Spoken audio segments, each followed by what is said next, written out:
Some people find K-line charts overwhelming when they're first getting started, but don't panic.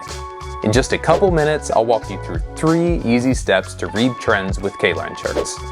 Even beginners can pick it up in no time. Step 1, let's unlock the little secret of K-lines.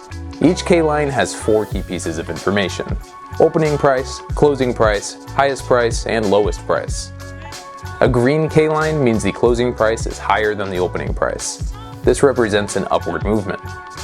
A red K-line means the closing price is lower than the opening price, which represents a downward movement. Do note that a single K-line can only show you short-term ups and downs. To pick out the trend, you need to look at a combination of multiple K-lines. Step 2 is even easier. You'll be able to memorize these 3 core trends in 30 seconds. First, the uptrend. Both the highs and lows of the K-lines keep moving upward, just like steps going up. Next, the downtrend. It's the opposite. Both the highs and lows keep moving downward.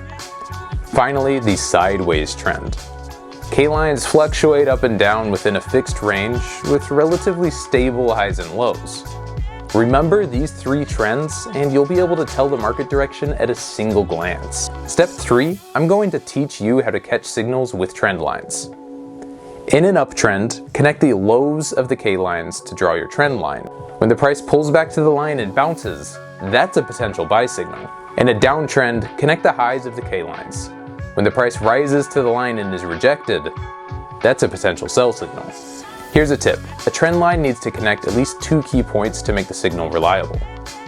Alright, that's it for today's 3-step K-line trend reading. First, understand K-lines. Then recognize trends, and lastly, judge signals with trend lines. K-line charts aren't actually that complicated.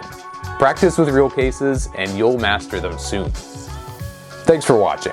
The world of crypto is vast and exciting. What should we explain next? Comment below.